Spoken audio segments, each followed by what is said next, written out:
Exatamente isso que eu queria que a Maria Laura visse, que vocês vissem exatamente isso que vai caracterizar esse tecido. Primeiramente, o tecido nervoso é constituído por células. E ela mostrou ali as duas células. Neurônios. Cadê mais corpo de neurônio? Esse está bem didático. Tem núcleo, citoplasma, né? Mas esse também é corpo de neurônio. Esse também é. Esse também é. Esse também é. Mas quem está com a mesma incidência de corte desse. Como é que eu sei, por exemplo, que esse também é? Por que eu estou falando que esse também é? Vocês conseguem ver essas manchas basófilas aí nesse citoplasma? Como o outro tem também, né? Bem? Então, é por isso que tem esse corte que a gente não está vendo, mas eu tenho vários corpos neuronais aí. O mais didático são esses que apresentam o núcleo, como ela bem falou. Ah, é um núcleo com cromatina descondensada. É isso mesmo. Esse núcleo grande, com cromatina descondensada, e nucleolo evidente, que é essa bolinha aí, uma basófila maior, é característico de neurônio, né? É um núcleo, quando a gente olha, a gente fala, é um núcleo semelhante a um olho de coruja, que é o que caracteriza o corpo neuronal mesmo. Então, o núcleo dele é um olho de coruja. Tudo bem até aqui? Tá. Aí eu falei, mas só tem um corpo de neurônio? Perguntei pra ela, tem outras células aí. Vocês conseguem ver que tem outros núcleos diferentes aí, né? E o citoplasma dessas células a gente não consegue enxergar, porque eles ficam mascarados, eles são menores, né? Esses citoplasmas, eles ficam mascarados por essa estrutura óssea. A Maria Laura falou assim, eu acho que é conjuntivo, colágeno. Né? Tudo bem? Isso não é conjuntivo e não é colágeno. Isso chama neurópilo e eles são os prolongamentos das células. Que células? Neurônios e as outras células que eu costumo falar que são as escravas dos neurônios. Elas trabalham com os neurônios, que a gente chama de célula da glia ou neuróglia. Então, essa abundância de prolongamento forma o neurópilo, essa estrutura toda óssea, que parece colágeno, mas não é colágeno. Tudo bem? Então, o que a gente está vendo? Células. Quem são as células? Os dois tipos celulares: neurônio e glia. Tudo bem? Já já a gente vai ver quem são essas células da glia, o que cada uma desempenha como função, né? Mas o tecido nervoso da parte central, o mais aqui, das substâncias cinzenta, tem neurônio e célula da glia. Tudo bem até aqui? O resto é neurópilo. Prolongamentos dessas células. Tá, e ela chamou a atenção. Aí tem vaso, tem mesmo, esse tecido é vascularizado, super vascularizado. E aí, onde os vasos caminham, obviamente, eu vou ter um conjuntivo propriamente dito. Tudo bem? O solo de vaso caminha também, o conjuntivo propriamente dito, vocês conhecem. O resto desse rosa ali não é colágeno, é prolongamento de células. Tudo bem até aqui? Tá? Assim que é semelhante ao nervoso, no sentido de ser formado por células. Vocês já viram? O epitelial, o conjuntivo e o muscular. Quem dos três é formado por células, basicamente? O epitelial não é? Basicamente, depende do conjuntivo, não tem caso. O muscular basicamente, e depende do conjuntivo, para carregar vaso e nervo. E essa é a mesma história. Tem célula e depende do conjuntivo, a mesma história. Então, células vão chamar a atenção, só que reparem aí, não é a cara de um músculo e também não é a cara de um tecido epitelial. Cada um guarda a sua particularidade morfológica. Bem? O conjuntivo, propriamente dito, sempre vai estar aí presente, nesse caso, acompanhando vasos. E aí, parte central, existem na verdade, tem 3 bainhas conjuntivas externamente. De quem eu estou falando? Das meninges. Então, aonde que eu vou ter conjuntivo propriamente dito? Fora, a gente vai falar das meninges, tudo bem? E dentro, acompanhando os vasos. E os menos calibrosos vão entrar na intimidade ali desse tecido, como esse que a gente está vendo ali, que é basicamente vírgula, mas é capilar, enfim. E o conjuntivo acompanhando. Tudo bem até aqui? Alguma dúvida? Pois não. Tudo isso é corpo de neurônio. Tudo bem? Tudo isso é corpo de neurônio. Mas quando a gente olha esse corpo de neurônio, tem um prolongamento aqui. Vocês conseguem ver? Como tem nesse aqui também, ó. Então, eu queria falar agora. Quando vocês estavam no colégio, qual é, ou cursinho, sei lá, qual é a morfologia do neurônio que é característica que todo mundo aprende? Aquele que a gente chama de multipolar, né? O corpo do neurônio, vários dendritos e um único axônio. Que é esse aqui, ele é um neurônio multipolar. Esse aqui é o neurônio motor, que a gente chama, da parte central da medula espinal, que a gente vai falar dele, né? Então, caracteristicamente, a gente aprende o neurônio como essa célula que a gente, morfologicamente, vai ser como multipolar. Mas se vocês vão ver que já, aproveitando aí o que o Henrique perguntou, existem pelo menos 3 tipos de neurônios morfologicamente distintos. Esse é o que mais predomina. Por isso que ele é o mais falado. Mas a gente tem o pseudo-unipolar, o bipolar e o multipolar. Tem algumas situações, mas bem raras, o unipolar que a gente vai ver também. Tem uni, pseudo, bi e múltiplo, né? Independente da morfologia, que já a gente vai ver, sempre todo neurônio, seja ele qual for, em termos morfológicos, sempre vai apresentar um único axônio, sempre.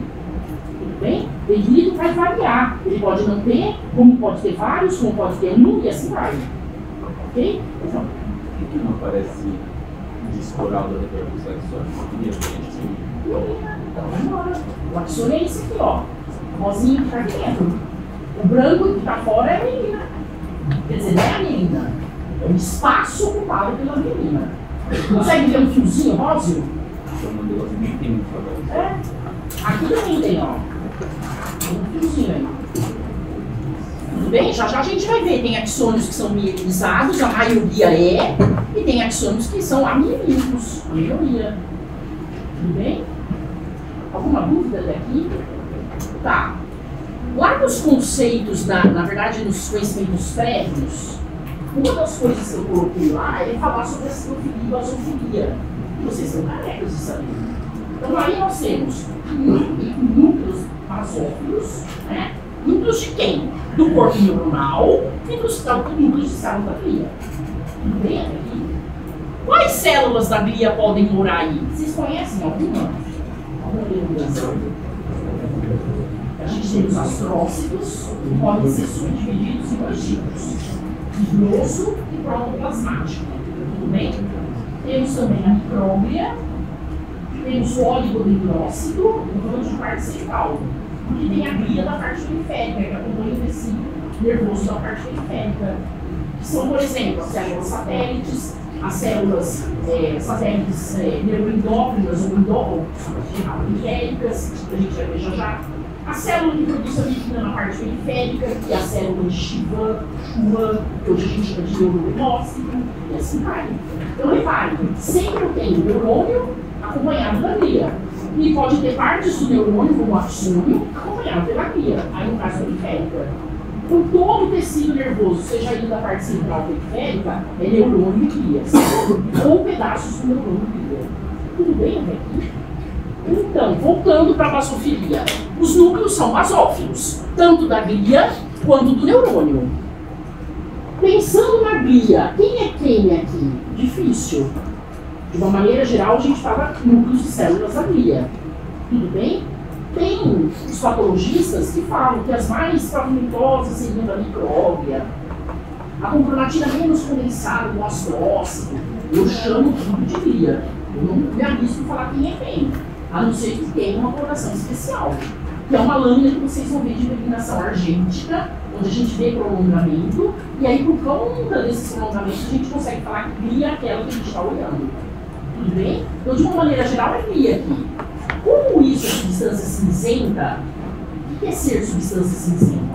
É ter corpo de neurônio, porque a branca não tem corpo de neurônio. Tudo bem? Tá. Como isso é substância cinzenta, eu afirmei para vocês logo de cara, quem que pode morar aí em relação à glia?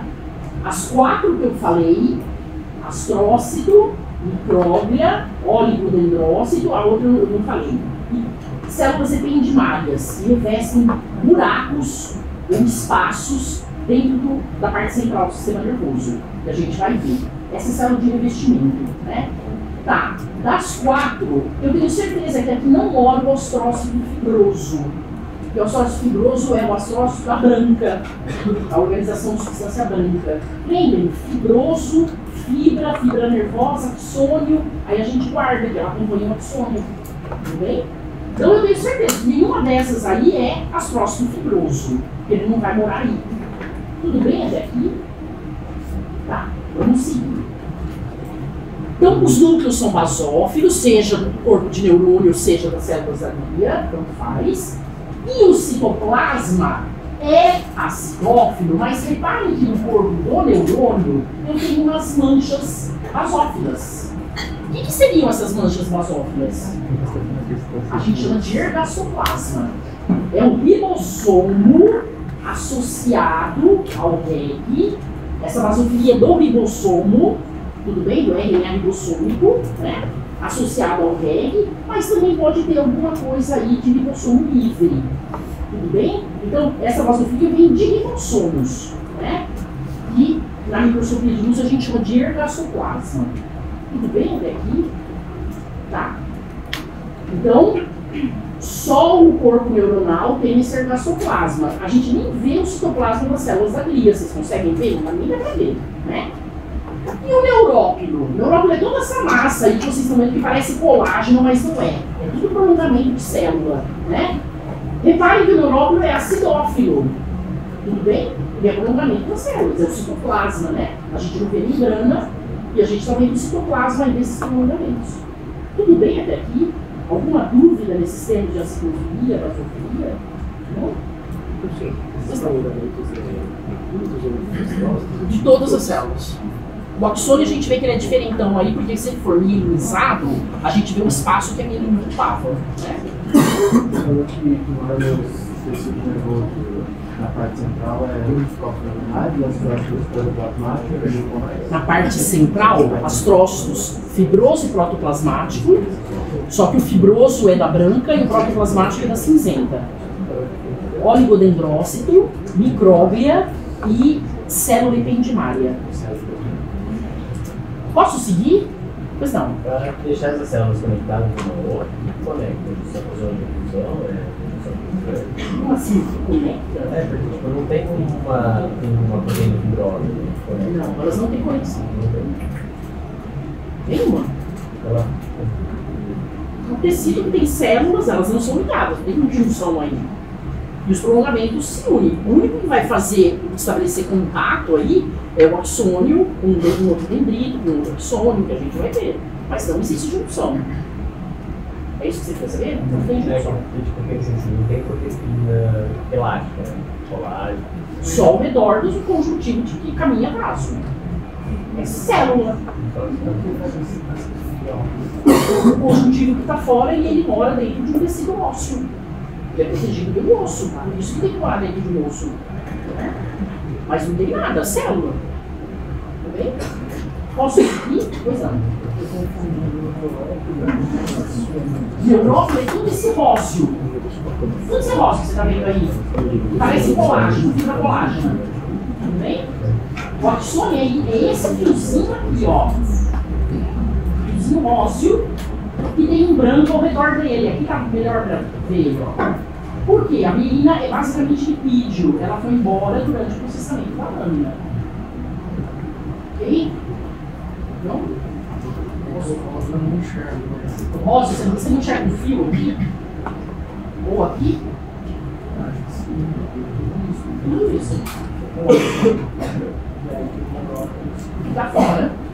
Esse rosa fica fora. E esse rosa aqui.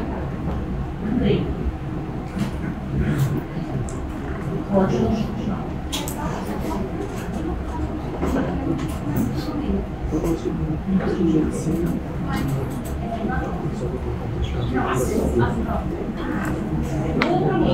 Você consegue ver um braço isso, ósseo, ou aqui, está maior aqui. Aqui, só o axônio. Posso seguir? Na verdade, o axônio, se ele não for mineralizado, ele vai fazer parte. É que aí eu tenho a bainha de melina, que quer dizer, tem espaço que eu falo a melina, ele não está aí. Ele não está fazendo parte do meu órgão, né? Você entende como neuróbio prolongamento, de uma maneira geral, das células. Okay? E normalmente pode ter sinapse, que a gente vai falar depois, isso não nesse momento. Tá?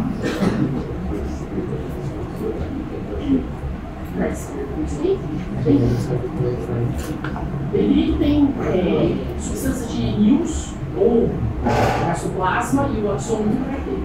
Por isso vai ter umas antes aqui. Pode ter.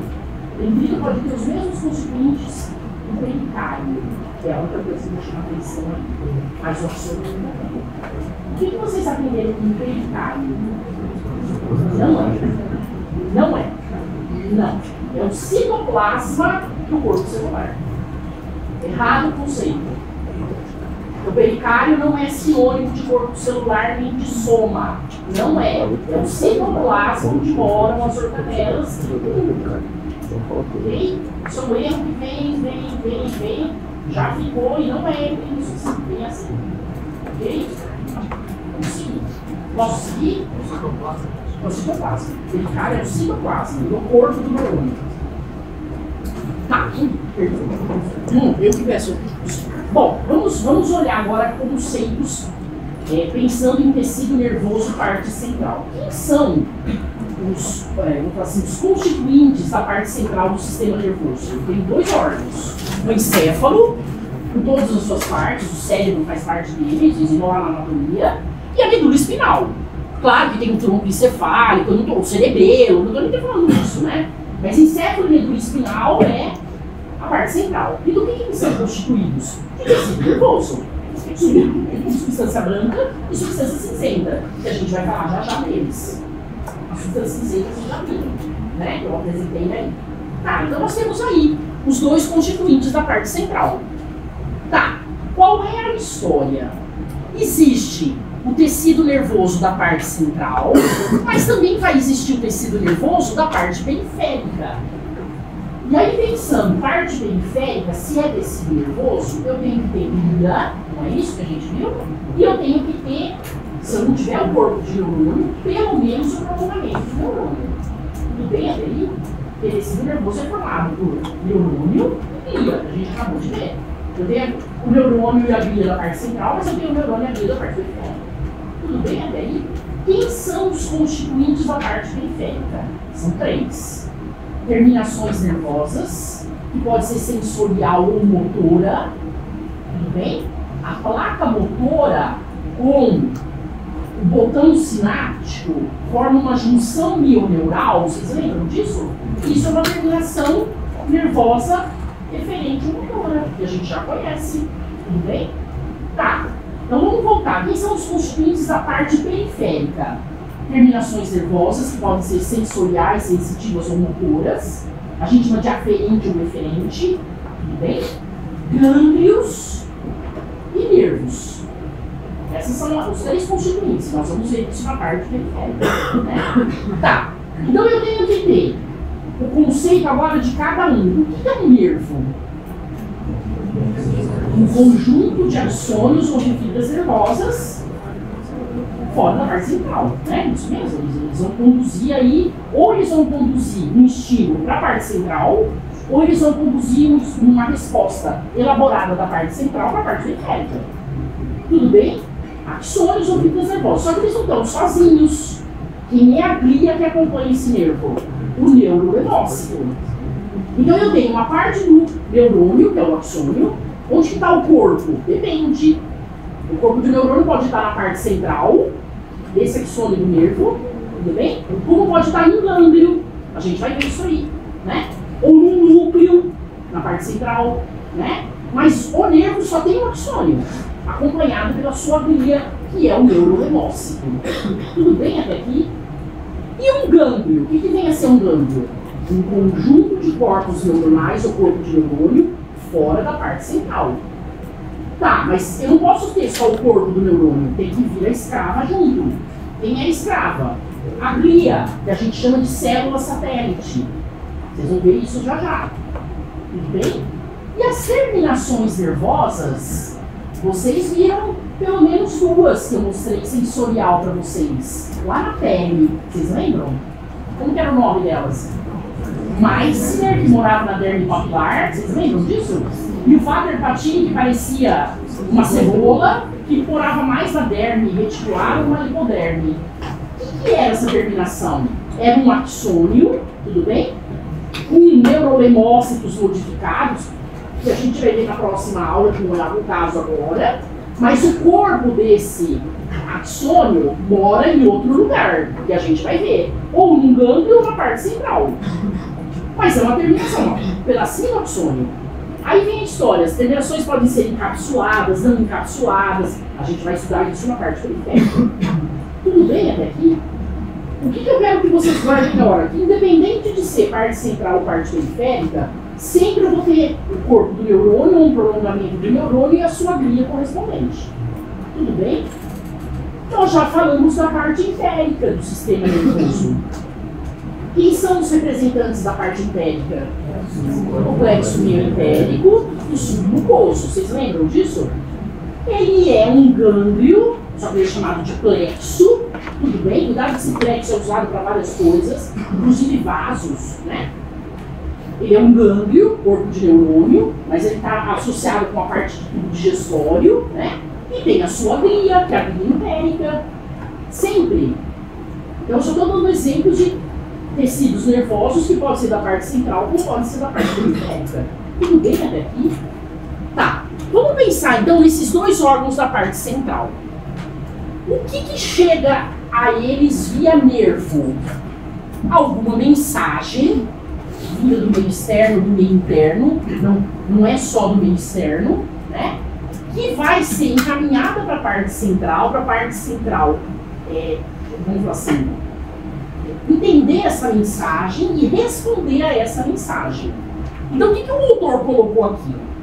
Fibras nervosas aferentes, que é a que está recebendo a mensagem, vai levar para a parte central, elas moram dentro de um nervo, fibra nervosa, axônio, nervo, né, que a gente viu. Então essas fibras moram dentro de um nervo e elas vão levar para a parte central estímulos. Vamos ver. Mucosa olfatória, a gente já viu. No teto de cada cavidade nasal, mora a área, uma mucosa, ou tem uma área olfatória que tinha um neurônio lá, vocês lembram dele? Que era um neurônio que eu sempre falei, guardem, sempre é um neurônio de que tipo a morfologia dele? Bipolar. O neurônio bipolar mora em áreas sensitivas ou sensoriais, para cheiro, gustação, visão, audição, tudo bem? Que a gente vai ver isso aí. Tá, então naquela área olfatória, aquele neurônio está lá, bipolar, interepitelial, e o axônio dele vai fazer parte de um nervo. E ele vai levar essa informação, quando a gente entra em contato com alguma substância odorífera, né? Ele vai levar essa informação para a parte central, via nervo. Dá para entender isso, né?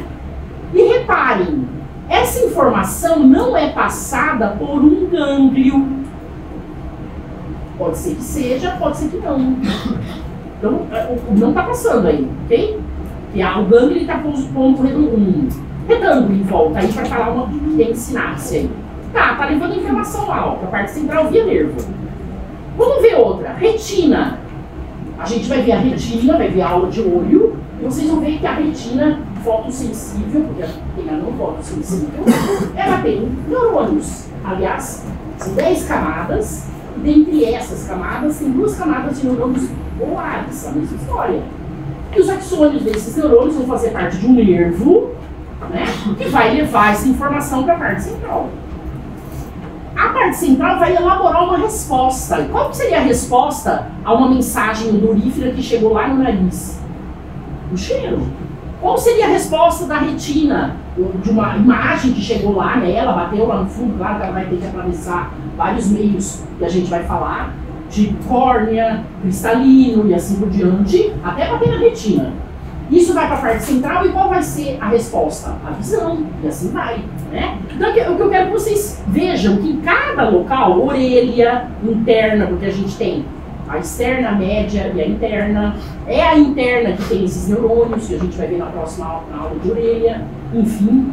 Repare que passa por um gânglio, tem uma sinapse lá, gânglio sensorial. Onde que mora esse gânglio sensorial? Na raiz dorsal do dedo espinal. E a gente vai falar sobre ele, né? Então olha lá. E vai levar para a parte central. Botões gustativos ou gustatórios, lá nos calículos gustatórios. Lembram deles que a gente falou? Peraí só um minutinho. E nós temos também, ó, pele, músculo, articulação, víscera. Isso aqui é mensagem interna. Por exemplo, na pele, quem que está pegando essa informação e está levando isso para a parte central? Uma terminação nervosa tipo Meissner. O tato, né? Bem? Ou uma Vater Patini, o músculo, que a gente viu que existiam aqueles órgãos tendinosos de Golgi, que a gente falou bem rapidinho e assim por diante, ele está levando essa informação para a parte central. E a resposta pode ser, por exemplo, um estiramento muscular, e assim vai, né? Então, vários locais vão levar informação, passando ou não por gânglio, tendo ou não sinapse no caminho. Essa resposta chega via fibra nervosa aferente, axônios. A parte central vai elaborar uma resposta e vai devolver essa resposta, que pode ser o cheiro, pode ser a visão, pode ser a gustação, pode ser a audição, pode ser o tato de uma pele, o que for. Essa resposta vem elaborada pela parte central, né? E agora, como que essa informação vai chegar naquele local que ela precisa elaborar a resposta, vamos assim, fazer essa resposta? Via fibra nervosa eferente, axônios, que agora levam essa mensagem elaborada para algum local. Tudo bem? Então, o que eu quero dizer? Fibras nervosas aferentes estão carregando essa informação da superfície externa ou interna para a parte central, e as eferentes, a resposta já elaborada para onde ela tem que ir. Tá, essas fibras coexistem no mesmo nervo. A maioria dos nossos nervos é mista. Carrega fibra nervosa aferente, como carrega fibra nervosa eferente. Então, vamos guardando isso. É muito pouco o nervo que tem só fibra aferente e só fibra eferente. Praticamente é nada. A maioria é mista. Tudo bem? Aí só um minutinho que eu já vou atender. Tá, e reparem que na volta, a resposta elaborada pode passar por um gânglio ou não. De novo, aqui ele está mostrando aí uma sinapse, e olha a informação que ele está dando. Da parte autônoma pertence esses gânglios. E a gente vai falar da parte autônoma, simpática e parasimpática, né? E aí, reparem que eles vão lá dar a resposta, né? Ele vai sair esse estímulo para glândulas, para músculo liso e cardíaco, né? E esse aqui vocês conhecem. A resposta elaborada via axônio eferente, claro que ele mora dentro de um nervo, e que ele termina lá no músculo estriado esquelético. Qual é essa terminação aqui, ó, que a gente já viu? A junção mioneural. A gente já conhece isso aí, tem uma sinapse aí na história. No caminho não tem, ele vai direto ao axônio. Então a gente vai começar a conversar sobre essa história agora. Mas eu tenho que ter em mente sempre que eu tenho uma informação que está chegando para a parte central, via nervo, e dentro desse nervo moram axônios ou fibras nervosas aferentes. A parte central elabora a resposta, tem a ciência disso, elabora a resposta, e vai mandar essa resposta pra, de novo, via nervo, só que agora as fibras nervosas são eferentes, coexistindo com as mesmas aferentes do nervo, a maioria, por um determinado local. Tudo bem? Pode falar.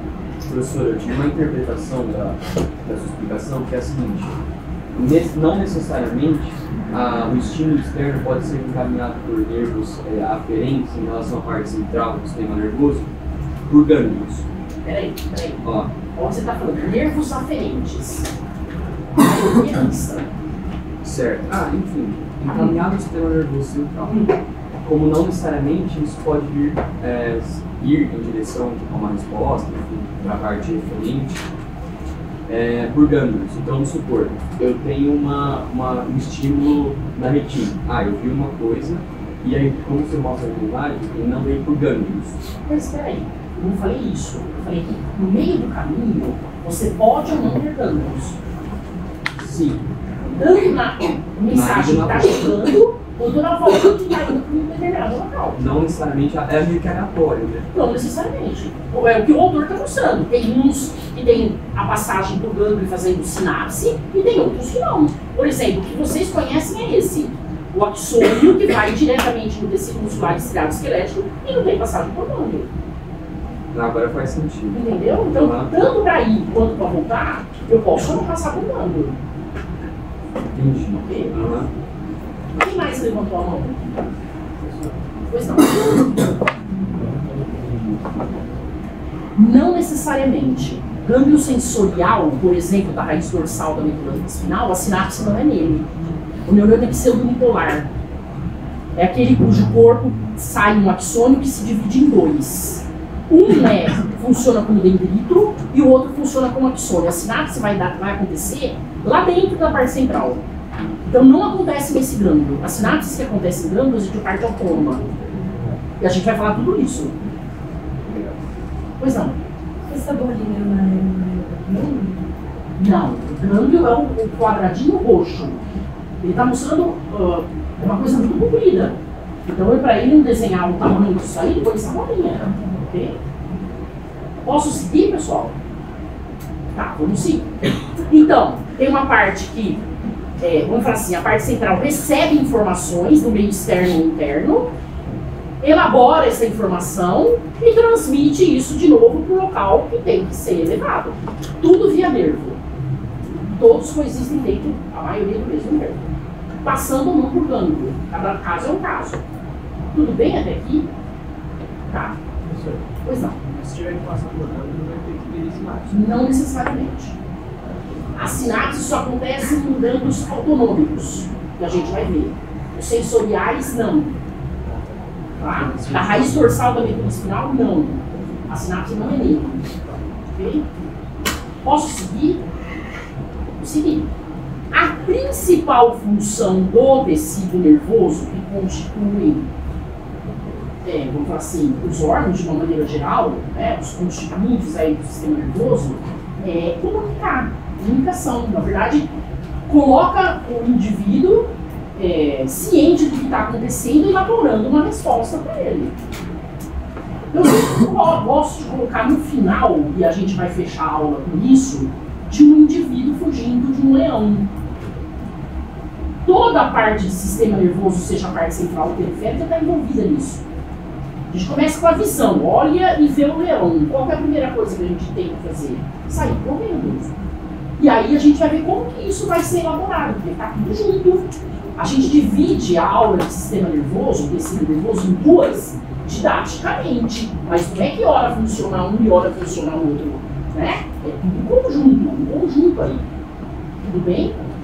E lá no final a gente vai fechar então com essa imagem, porque aí a gente vai ter ideia de todos os constituintes, né? Tá. Então a principal função é comunicar mesmo, né?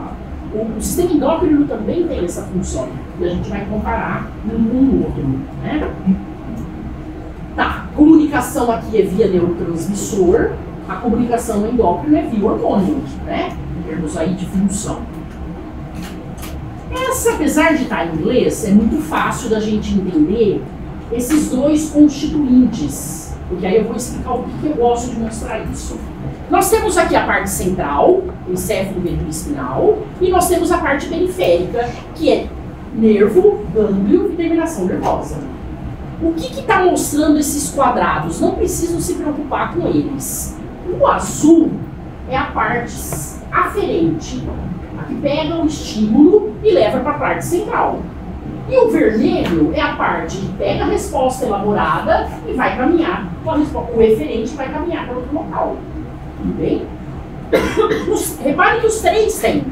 Quem são esses três?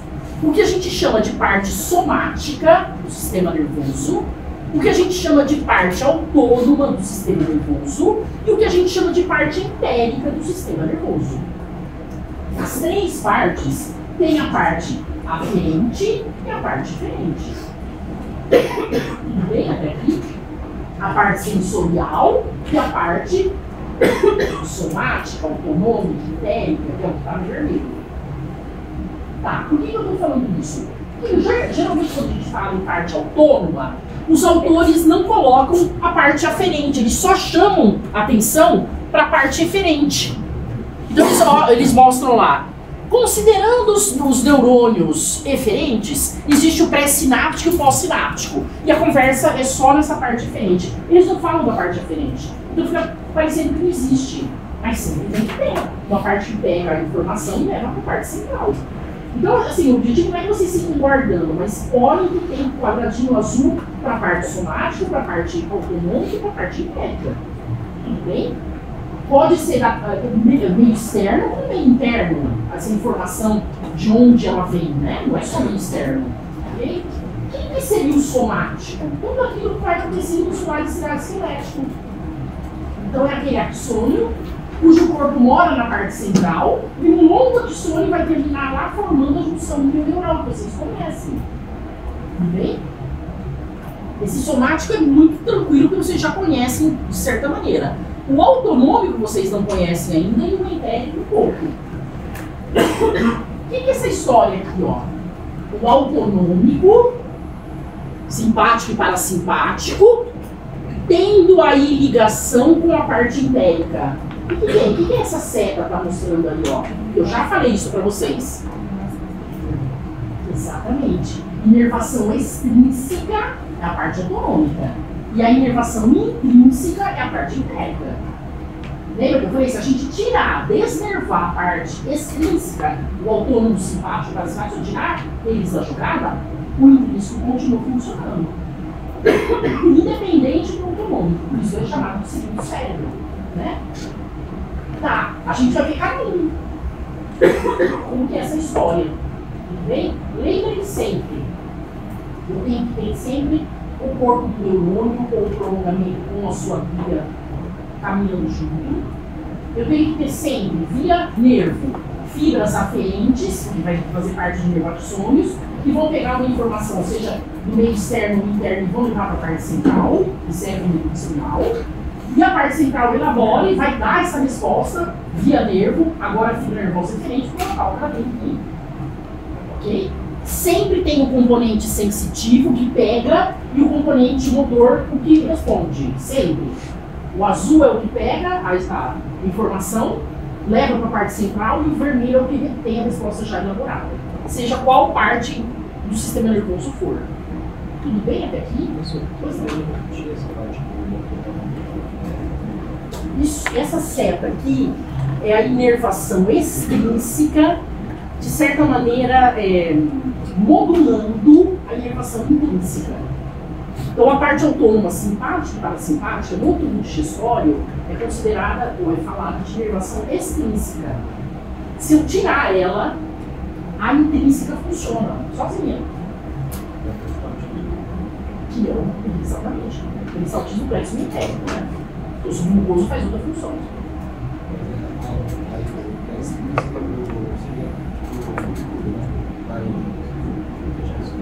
Isso. Por exemplo, uma situação de parasimpático, você vai ver, normalmente trabalha quando a gente está relaxado.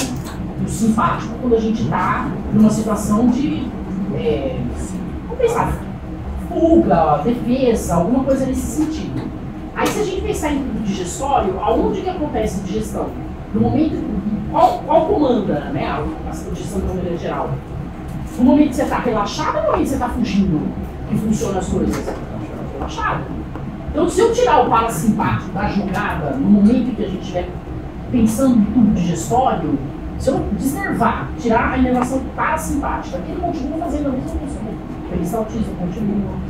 Nesse sentido, ele modula, mas ele não manda a função. Pode falar.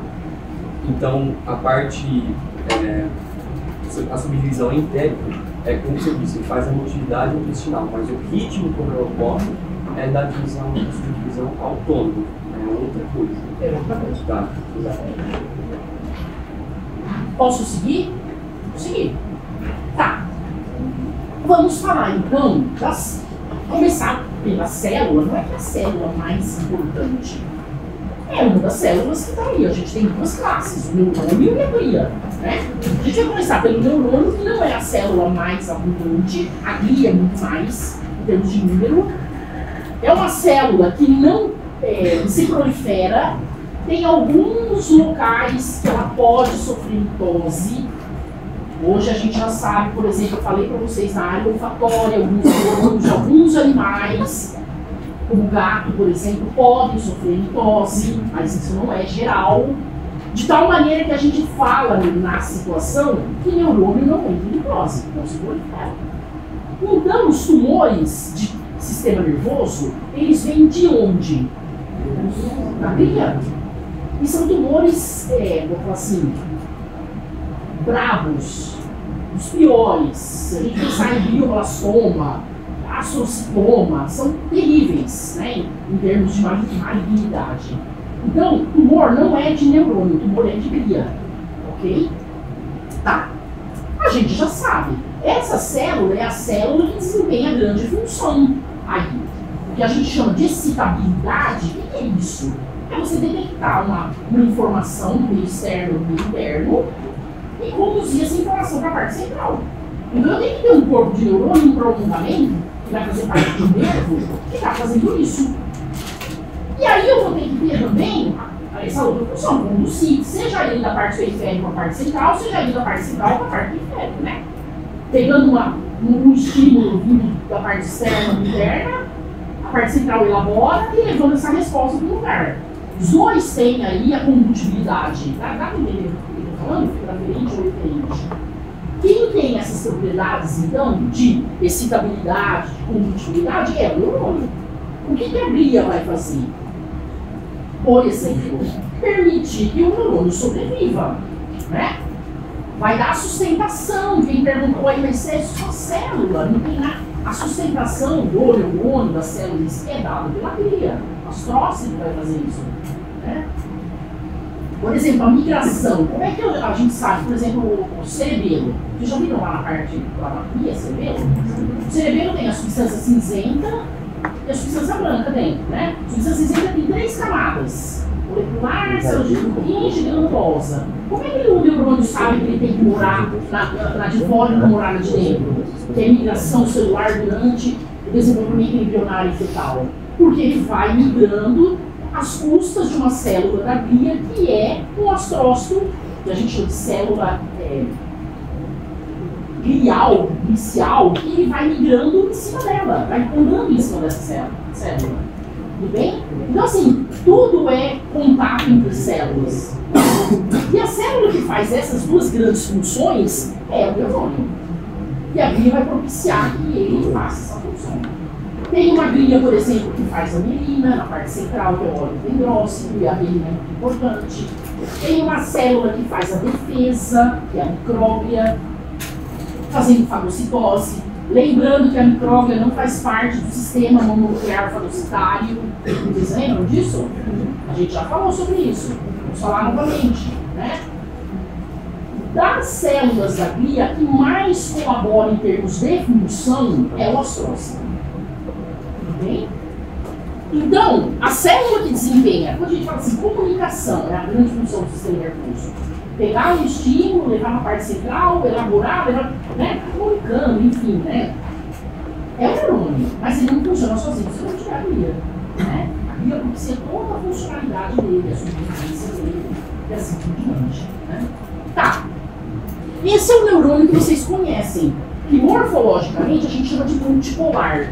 O que é ser multipolar? Ele tem um corpo de neurônio, né, com o seu núcleo, o cléolo, aquele núcleo vesiculoso que a gente já viu, o pericárdio, que é o citoplasma, né, com as organelas lá dentro, pode ter pigmento de microfuscina, que é característico de célula que não entra em mitose, que tem meia-vida longa, a gente vai falar disso já já. Então tem o corpo, do corpo partem vários prolongamentos, como vários dendritos, que vão se afinando lá nas extremidades, que a gente vai falar, mas sempre um único axônio, só um. Né? Esse é o neurônio multipolar, que é o neurônio que a gente tem maior quantidade no nosso corpo. Né?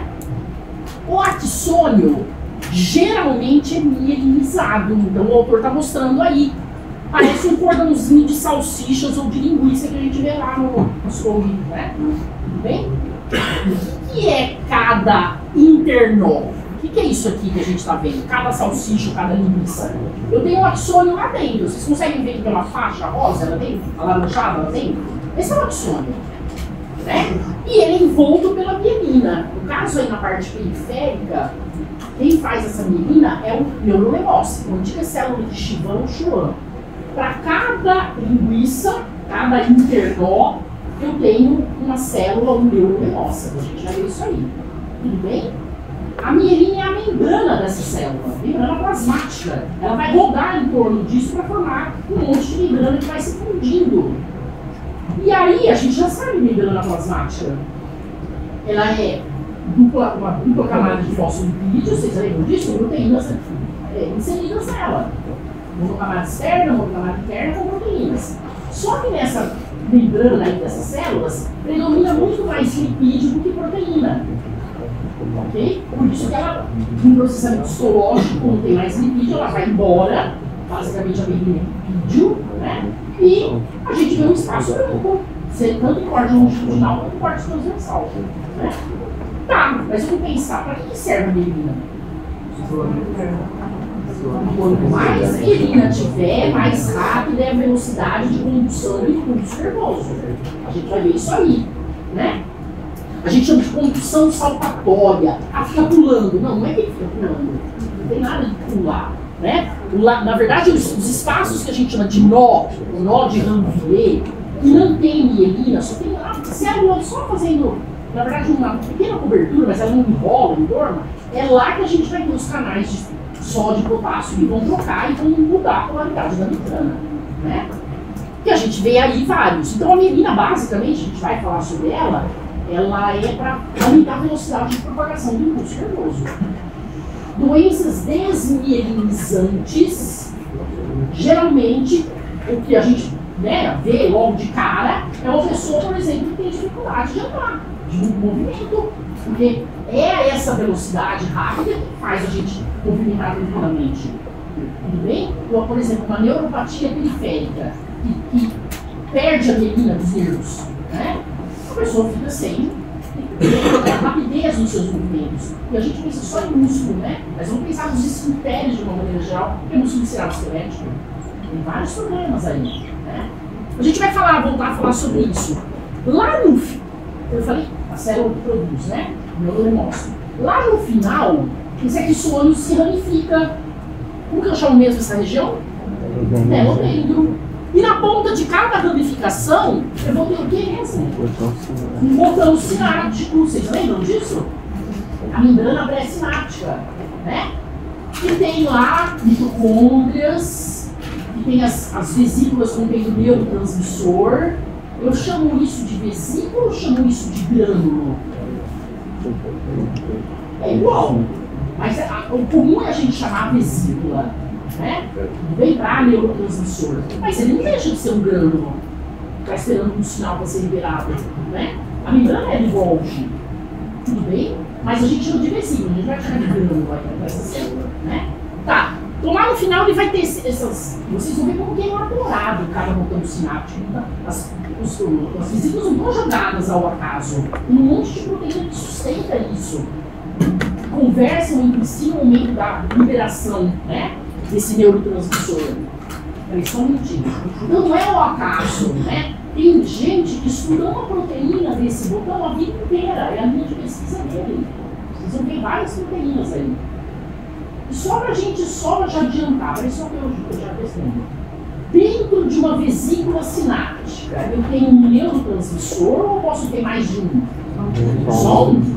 Mas dentro do botão, várias vesículas com diferentes neurotransmissores. Dá para entender isso, né? E vocês vão ver dentro desses neurotransmissores, além da natureza química, que pode ser proteica, eu tenho os excitatórios e os inibitórios. Os que vão hiperpolarizar a membrana ou os que vão despolarizar a membrana. A gente vai conversar. Isso é mais fisiologia, isso é mais farmácias, a gente vai dar uma ideia disso. Ok? Pode falar.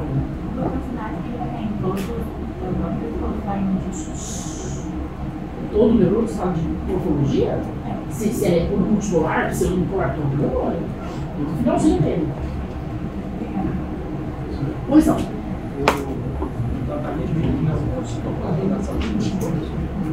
A bainha de mielina é a membrana plasmática da célula que produz. É a membrana do neurolemócito, por exemplo. Aí você pergunta, mas cadê o citoplasma? Você vai fundindo. Basicamente é aquilo. A gente vai ver como que é a mielinização. Ela vai enrolando. Não, ele é único. Vai rolando ao redor do axônio. Cada nozinho desse é uma célula é um neurolemócito. Um oligodendrócito na parte central. Okay? No caso aqui é porque o oligodendrócito é diferente. Ele pode mielinizar vários axônios. Aqui não, um axônio é mielinizado por vários neurolemócitos. É diferente. A gente vai ver isso aí. E a membrana dessas células. Ela vai rolando ao redor e a membrana dela. Então, uma camada externa e uma camada interna. Posso seguir?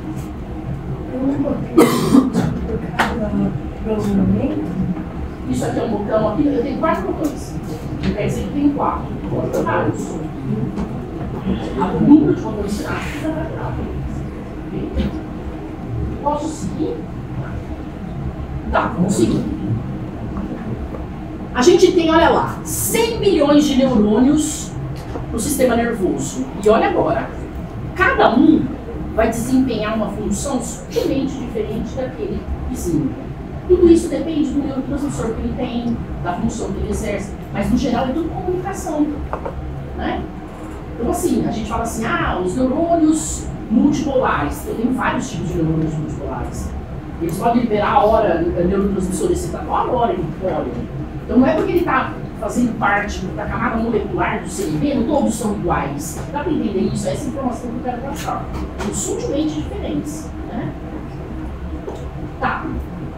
Neurônio está entre as maiores e menores células que nós temos no corpo.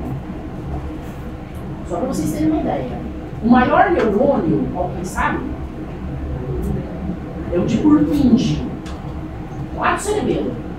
É o neurônio motor.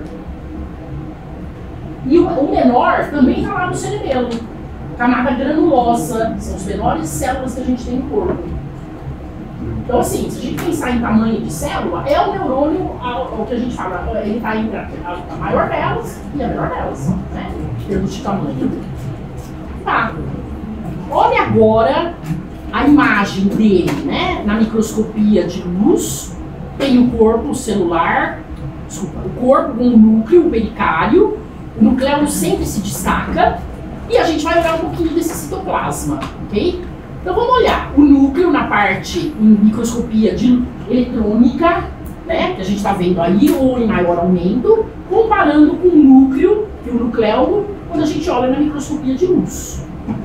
Então, por que fica praticamente descorada a cromatina? Porque ela é extremamente descondensada. E ter cromatina descondensada é um indicativo que a célula está em intensa atividade metabólica, né?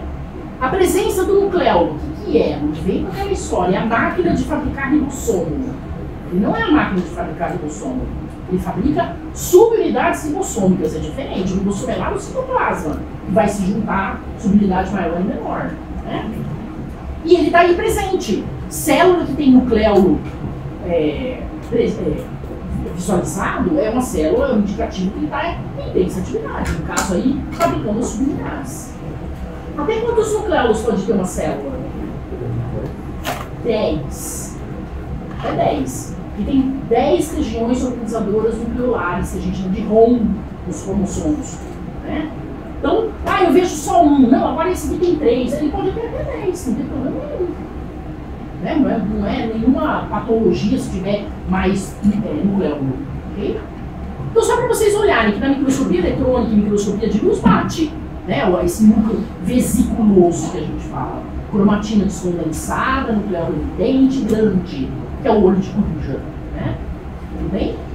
E olha o citoplasma agora. Quando a gente olha o citoplasma é sinônimo de pericárdio.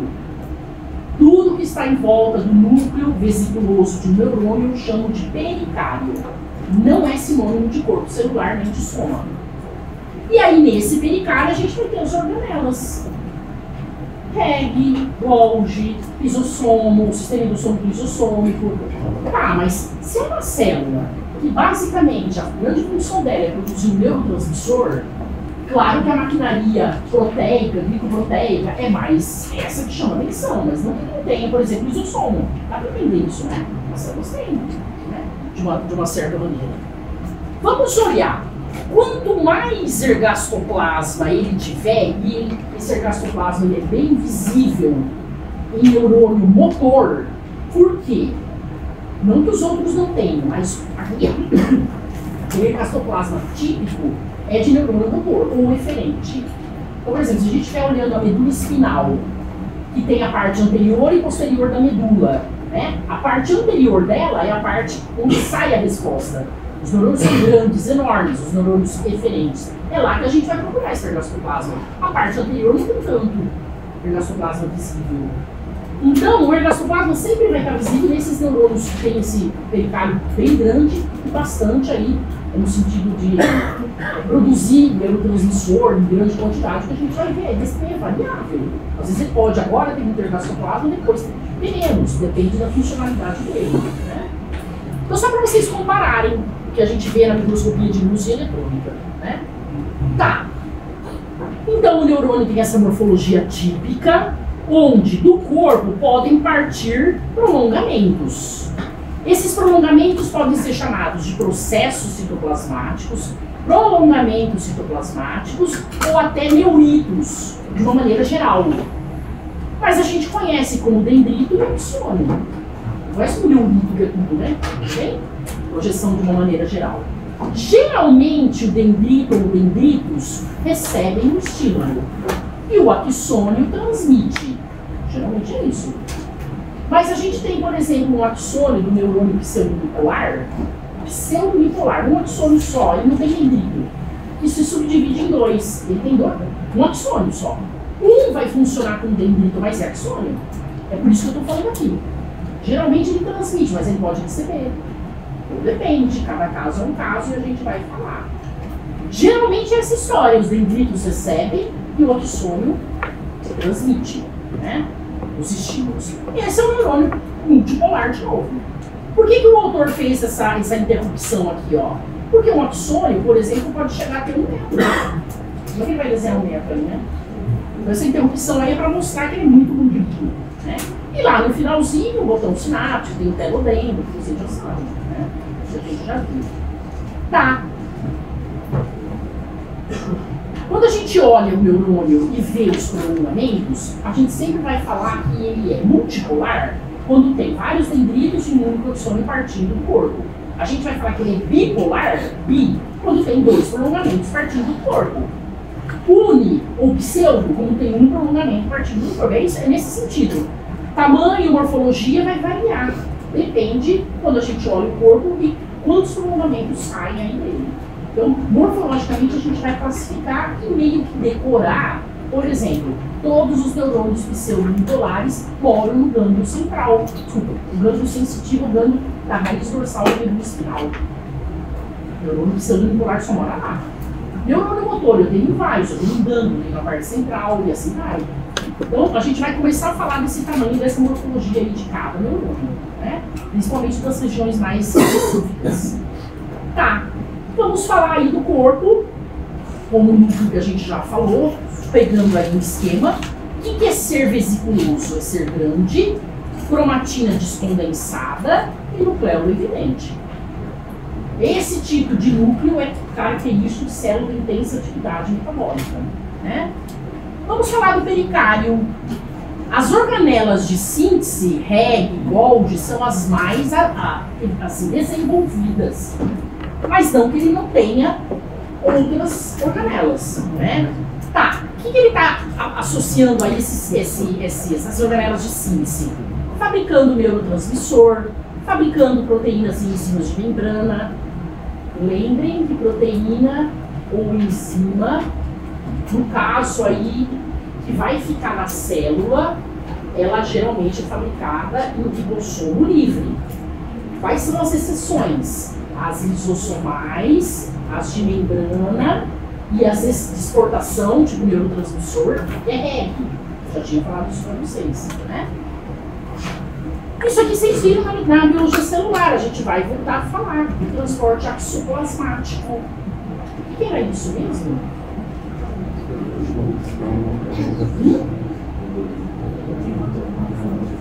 Transporte de mitocôndria ao longo do axônio, transporte de neurotransmissor produzido no corpo para chegar lá no final do axônio. Nem todo neurotransmissor é produzido no corpo, ele pode ser produzido lá no final também, que a gente vai ver, né?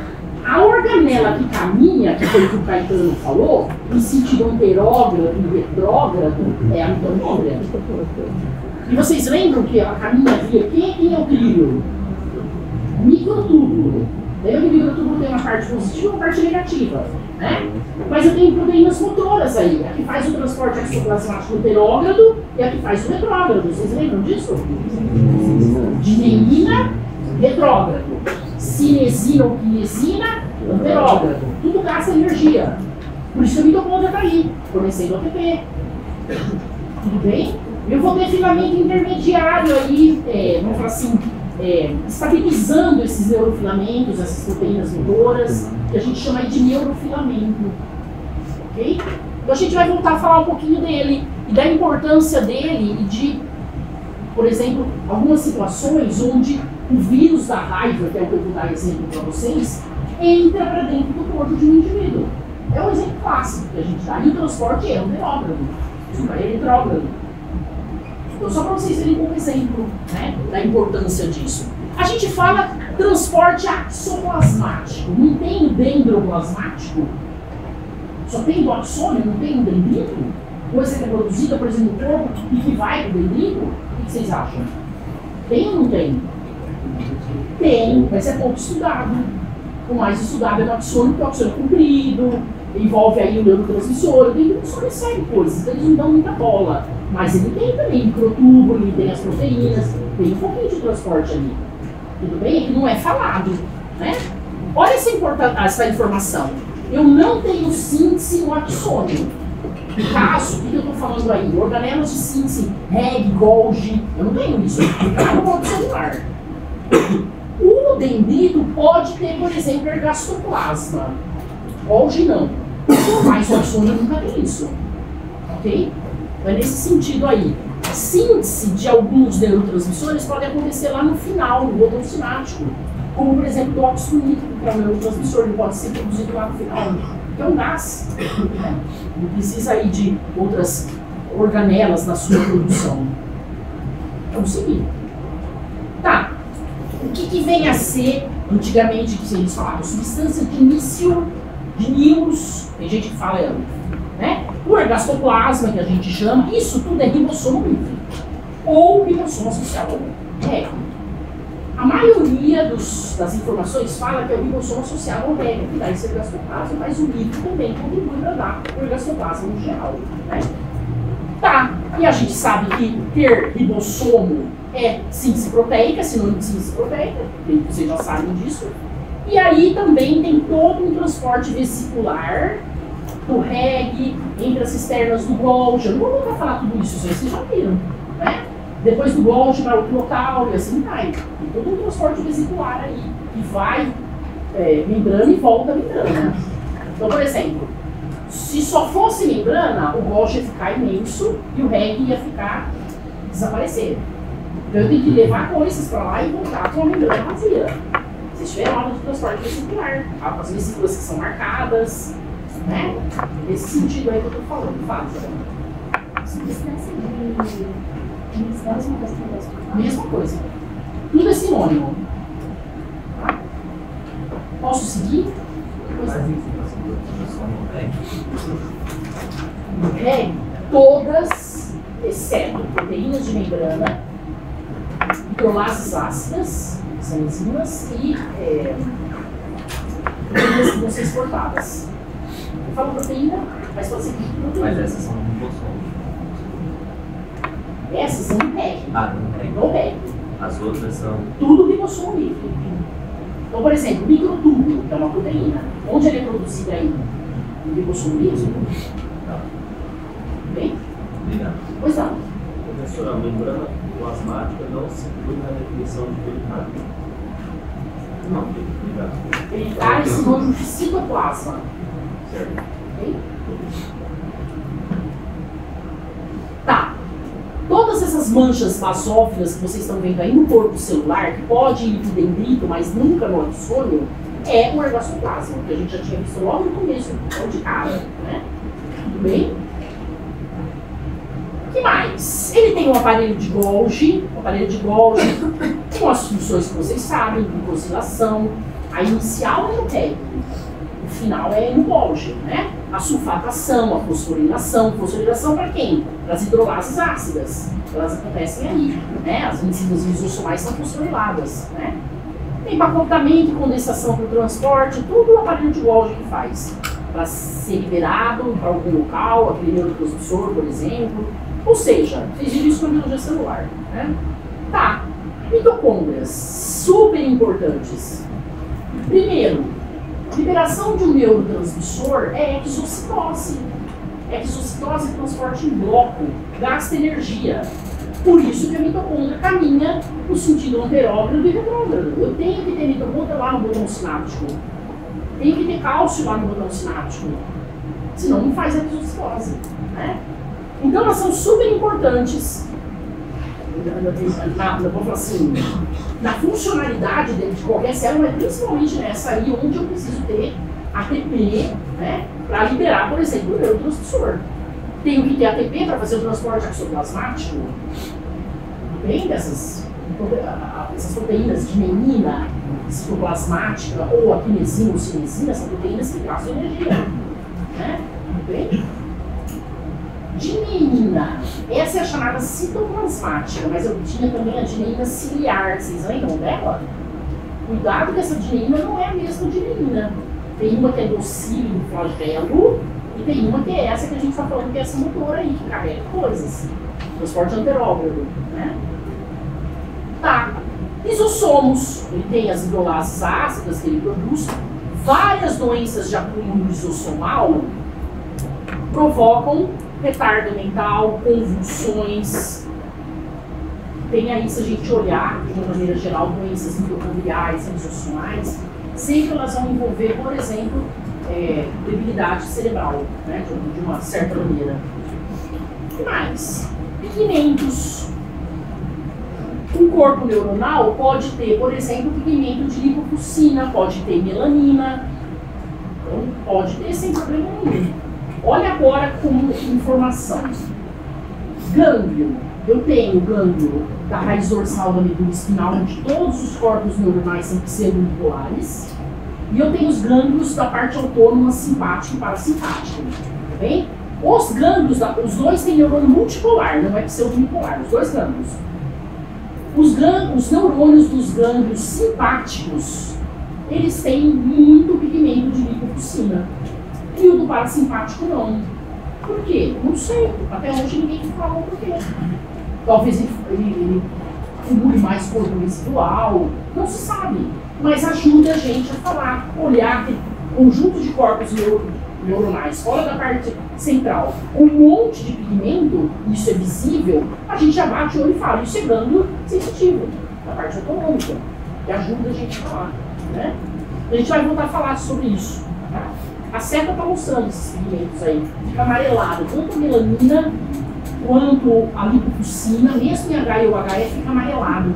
Vocês lembram do pigmento lipocrômico que a gente viu lá na visita nuclear? Com aquela cara, mais ou menos amarelado, castanhado, né? Posso seguir? Tá. Vamos falar dos dendritos um pouquinho. Quando que a gente vai ver prolongamento da célula da glia ou do neurônio numa microscopia de luz? HE ou HE? Nunca. A gente vai ver um conjunto desses prolongamentos, que fica aquele róseo lá no meio das células, que eu chamo mesmo de quê? Neuróbio. Né? Quando eu fizer uma impregnação argêntica, uma imunocitoquímica ou histoquímica, aí a gente vê, além do corpo celular, além do núcleo, um pouquinho de citoplasma, a gente vai ver os prolongamentos. Senão a gente não vê. É muito difícil. Lá naquela primeira imagem que eu mostrei para vocês, o axônio a gente vê, que eu até mostrei o axônio, mas o dendrito não. Ele é menor, mais ramificado, ele fica todo mascarado no neurópio. Tudo bem? Então isso aqui é uma imagem que é coloração de Golgi, mas na verdade aí é uma impregnação argêntica. Tem várias técnicas que vocês vão ver, vão falar assim, ah, isso aí é corado pelo Carral, é pelo Del Rio Ortega, é tudo prata, impregnação argêntica. Variações da impregnação argêntica e cada autor no início colocava o seu nome, né? Tem aí subida, né? Então nós temos aí um corpo de neurônio com o seu pericário, que é o citoplasma, o núcleo está lá. Não vai ter detalhe de núcleo, nucleolo, porque é impregnação argêntica, a gente vai ver o prolongamento. Então reparem como eles saem maiores do corpo, os dendritos, e depois eles vão formar pequenas ramificações que estão aí presentes, que são chamados de espinhos dendríticos. Isso a gente nunca vai ver no microscopia de luz HU ou HD. O que eu quero dizer aí? Que os prolongamentos são menores em termos de tamanho, maiores no começo, depois as ramificações dele vão tornando ele cada vez maiores, como se fosse uma árvore, né? Tudo bem? Mas o axônio não, o axônio sempre ele vai manter praticamente o mesmo tamanho dele, do começo até o final, só lá no final que ele vai ser ramificado. Tudo bem? Então é nesse sentido, sempre um axônio, vários dendritos, né? E os dendritos têm ramificações, né? Pois não. Normalmente a impregnação argêntica é associada com fibra reticular, ou muscular, prolongamento de célula de uma maneira geral, como fibra. Tudo que é glicosilado, no caso aí colágeno 3, cora com impregnação argêntica. Aí está corando porque tem açúcar na membrana plasmática, inserido em glicocálides, você sabe, tudo isso. Lembra? Toda célula tem o seu glicocálides, né? Tudo bem? Tá, então o que eu quero dizer é que os dendritos, que lembram aí ramificações de árvore, eles começam, vários saindo, se ele for multipolar, né? Vários saindo do corpo, maiores, e depois eles vão se ramificando cada vez mais, ficando menores. Aí a gente pensa, se eu tenho vários, é sempre para aumentar a área de recepção de informação, né? É nesse sentido. Por que a maioria dos nossos neurônios é multipolar? Porque a maioria serve exatamente para isso, para ampliar a área de recepção da informação. Geralmente o dendrito recebe estímulo e o axônio transmite o estímulo, né? Então é essa a função mesmo. Nós temos esses ramos primários, secundários e terciários, que é o que eu falei. O que sai do corpo maior é o primário. Depois ele vai subdividindo em secundário e os finalzinhos, depois pequenininhos, lá o terciário, né? A gente não consegue ver isso em microscopia de luz, obviamente, né? O que mais? Contém todos os componentes do soma, vou falar assim, posso chamar de pericário aqui, que é o citoplasma? Sim, contém todos, menos o aparelho de Golgi. Agora o axônio não, o axônio não tem nada. O axônio tem microtúbulo, o axoplasma, a membrana do axônio, obviamente, mas o que ele vai ter ali? Mitocôndria. Citoesqueleto e mitocôndria. Nada trafere, vesícula também no neurotransmissor, obviamente. Mas de organela de síntese, nenhuma, o axônio. Lisossomo, nenhum, é só mitocôndria mesmo. Ok? O dendrito pode ter, né? O ergastoplasma, ele pode ter lá no ramo primário. Aqueles menorzinhos lá não vão ter, só no comecinho. Eu acho que o Enzo nos perguntou o que é esse que tem aí, que a gente vê nas manchas. Era dendrito aquilo lá, né? Tá, o que mais? Vários espinhos dendríticos, que a gente falou já ali, que são locais que podem ter sinapse, né? Então, só lembrar, muitas ramificações para ampliar a área de recepção de informação, e ele vai normalmente fazer sinapse com outro axônio ou axônio de outros neurônios, né? Tudo bem? Nada de novidade, eu acho, para vocês aí. Olha agora o axônio ou a fibra nervosa. Eu circundei essa região. Por que ele é branco? Vamos começar aí. O axônio é esse aqui, ó. Quem não viu até então, ele tá aí, ó. Esse rosa é o axônio. Tudo bem? O rosa. E o branco que está em volta dele? O espaço que é ocupado pela menina. né? A maioria dos nossos axônios, das nossas fibras nervosas, dos axônios, é mimerizada, né? Tá, esse prolongamento sai como único e o tamanho dele é muito maior que o dendrito e o diâmetro é mais praticamente permanente. Ele não muda o diâmetro como o dendrito muda. Começa maior, depois vai ficando menor, cada vez menor. Não, mantém esse diâmetro, né? Tá. A região onde ele sai do corpo é chamado de cone de implantação. E vocês vão ver muito bem isso lá na fisiologia. É uma região que vai ser a decisão se vai ter a mudança de potencial de membrana ou não. Uma região super importante do axônio, o início dele.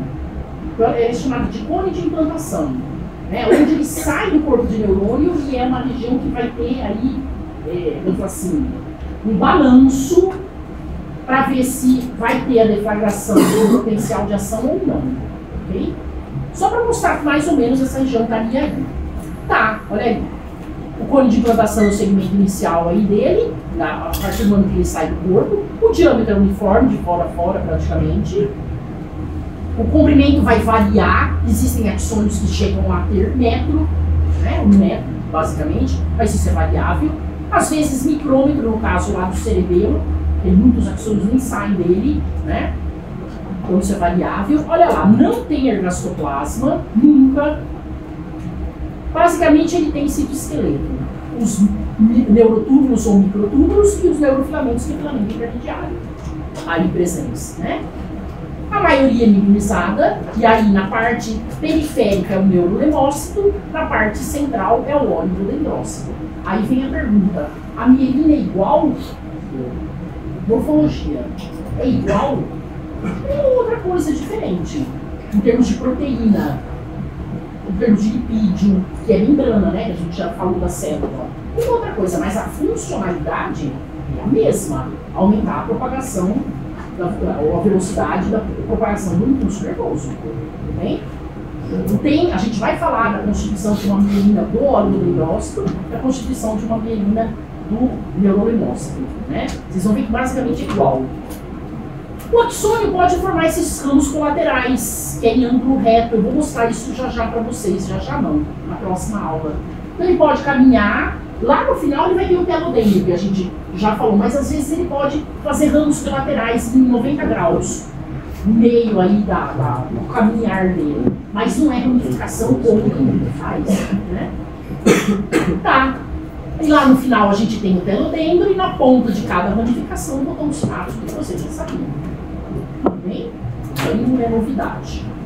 E olha lá, estou mostrando, na verdade, uma comunicação entre dois neurônios, onde o axônio, saindo como único, não tem o mesmo diâmetro, tudo aquilo que a gente falou. Lá no final, ele não tem um ramo colateral.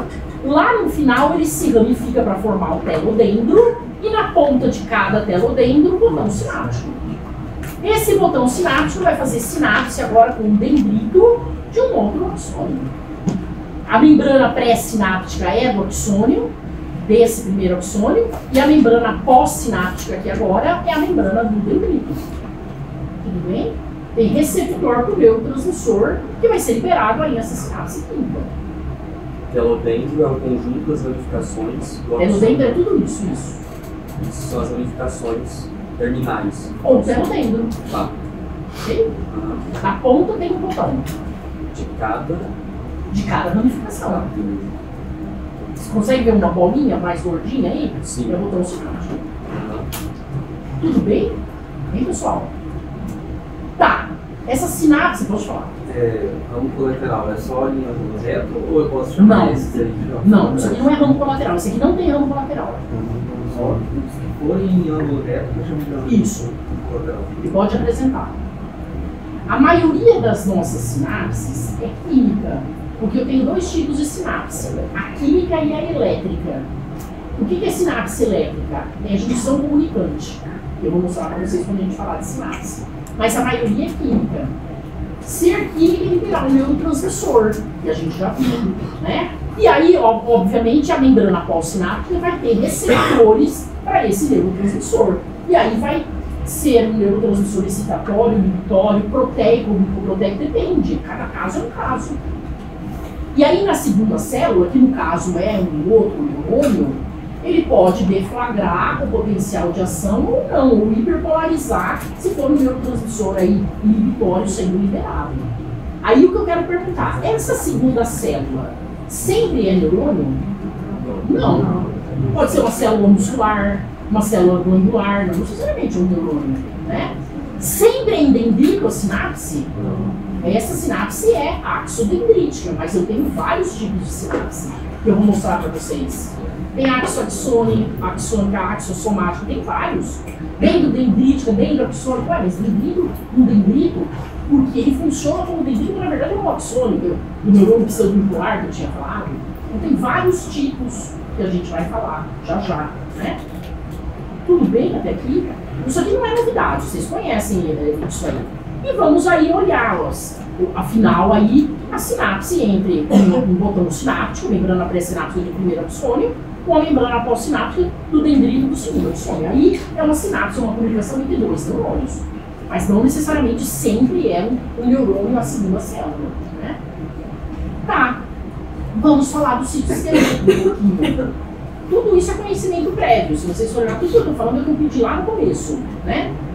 O que o autor está mostrando aí? Isso aqui seria, o que está em beijinho aí, na totalidade, é o axoplasma, o citoplasma do axônio.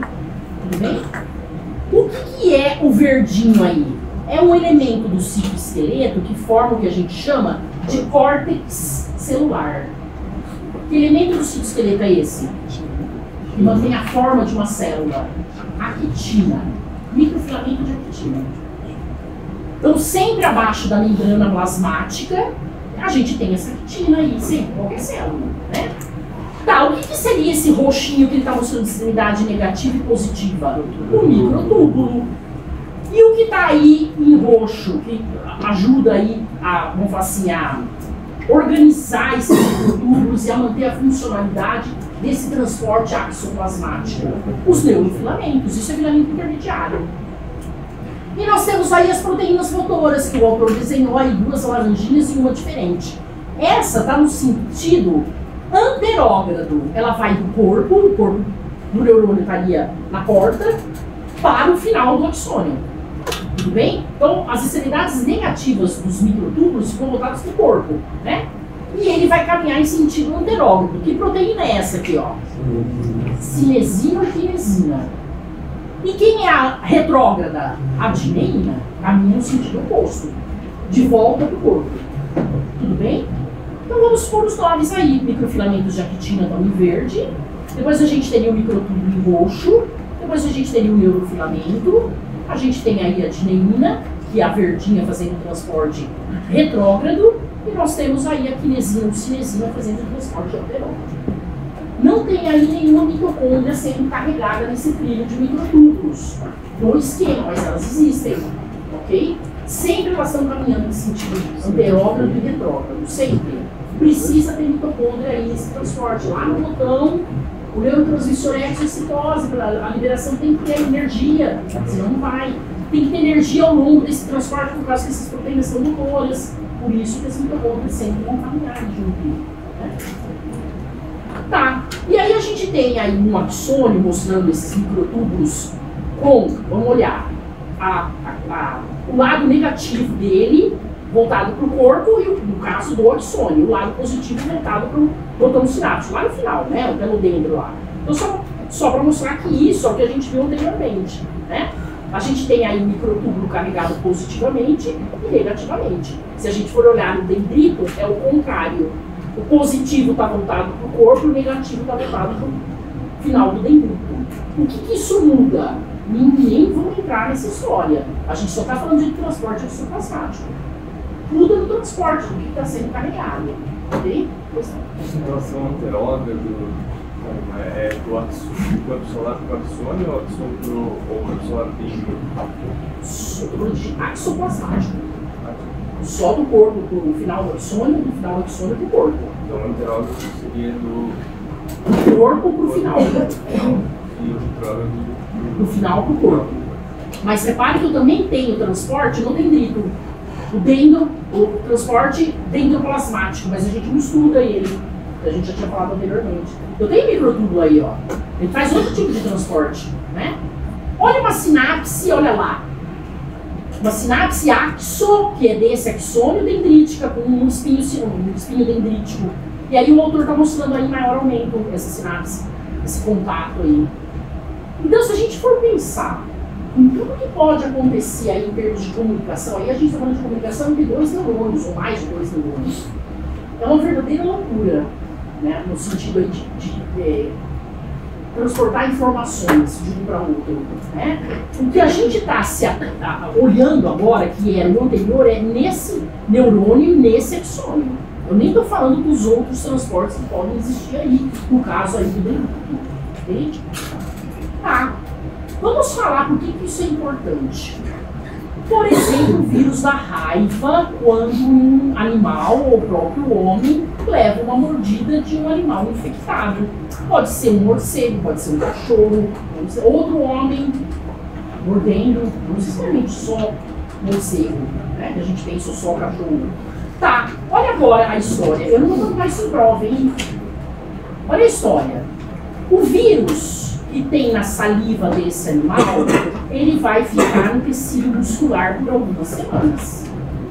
Músculo estriado, esqueleto, mordeu o braço, mordeu a perna e assim por diante, né?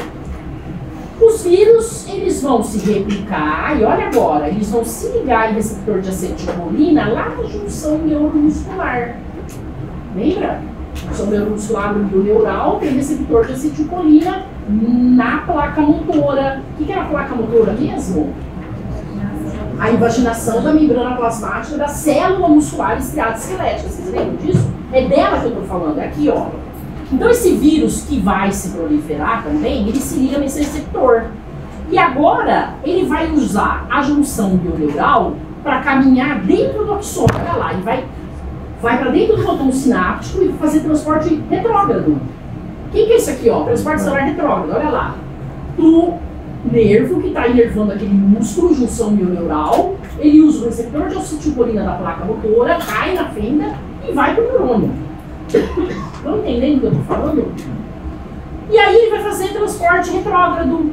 E aí, olha lá, ele vai replicar dentro do axônio, mais ainda, liberar vírions, que são brotamentos de vírus, enfim, vai para outros axônios adjacentes de outros neurônios e vai disseminar por todo o sistema nervoso. Então é só para mostrar para vocês como que é importante esse transporte exoplasmático, por exemplo, para a entrada de um vírus que usa essa funcionalidade do axônio, do neurônio de uma maneira geral, para se disseminar. Né? E aí, vamos ver o que vai acontecer daí. Essa disseminação já é o contrário, é o transporte anterógrado. Ele entrou pelo retrógrado para fazer toda essa bagunça. E aí agora ele vai para frente. Ele vai para os nervos periféricos. Lembra que um conjunto de axônios faz parte de um nervo, sendo aferente ou sendo aferente, que a gente já viu. E aí nos nervos periféricos ele vai chegar em glândula salivar e por conta aí de estar na saliva ele pode disseminar para outros indivíduos. Então a disseminação é a saliva. Como é que ele chega lá? Ele chegou lá através de nervo. Como que começou toda essa história? O transporte retrógrado. Nunca vou perguntar isso, pelo amor de Deus, eu só conto da importância que é esse transporte axonal. Tá. Olha os ramos colaterais que vocês tinham me perguntado, né? Acho que o Igor perguntou. No meio, ao longo desse axônio, não lá no final, que é o telodendro, ele pode fazer esses ramos colaterais, mas eles são em ângulo de 90 graus. Ângulo de 90 graus, que eu vou por aí, ó. Isso eu chamo de ramos colaterais. E aí a gente tem duas proteínas que fosforilam os microtúbulos. Os microtúbulos podem ser fosforilados e essa fosforilação, porque tem proteínas associadas a microtúbulos. Várias, eu não sei se na biologia celular vocês viram mais a fundo isso. Mas tem duas proteínas aí associadas a microtúbulo, que é a capatina, por aí, a ispastina, as duas aí, que elas podem fosforilar e quebrar esses microtúbulos. E aí, o que vai acontecer no transporte exoplasmático se eu não tenho mais o microtúbulo? Eu não tenho mais o trilho. Problema. E esse tipo de problema, um dos tipos de problema, é você formar um monte de microtúbulo, um emaranhado de microtúbulo dentro do axônio. E isso gera uma lesão que a gente chama de intercelular ou intracitoplasmática. Tudo bem? Então essas proteínas aí fosforiladas, que são proteínas tal, que a gente chama como catatina espastina, elas formam emaranhados internos, porque elas fosforilaram os microtúbulos, quebraram, eles formam um emaranhado e geram uma lesão assim, interna dentro do axônio. Por que isso é importante? Porque isso é uma das teorias para Alzheimer. Existem duas grandes teorias. A teoria beta-amiloide, que é acúmulo extracelular, que tem tudo a ver com o sistema linfático. Já ouviram falar em sistema linfático? A gente vai falar dele. E existe essa outra teoria, que é a lesão intracelular, que é de proteína tau, que são essas aí que causam lesões dentro da célula. Essas duas se baseiam, né, as duas juntas, ou uma a mais, outra a menos, para falar da origem do Alzheimer. Tá, eu vou parar aqui. Já falei do sistema linfático. O que é sistema linfático? De onde vem esse nome? O que seria? Glia. E o linfático? O que é isso? Linfa, né? Existe parte linfática no sistema, na parte central do sistema nervoso? Não. Que história é essa, então, desse sistema? A gente vai ver. Como que essas células da glia participam e que linfa, entre aspas, é essa que eu estou falando? Só vou adiantar. Esse sistema funciona enquanto a gente dorme e tem um sono muito bom. Pessoas que não têm um sono bom têm um sistema linfático péssimo. Isso leva a acúmulo de coisas no tecido nervoso, como proteína beta-amiloide, e a tendência de ter um Alzheimer é bem grande. Já era, então. Pra mim já era.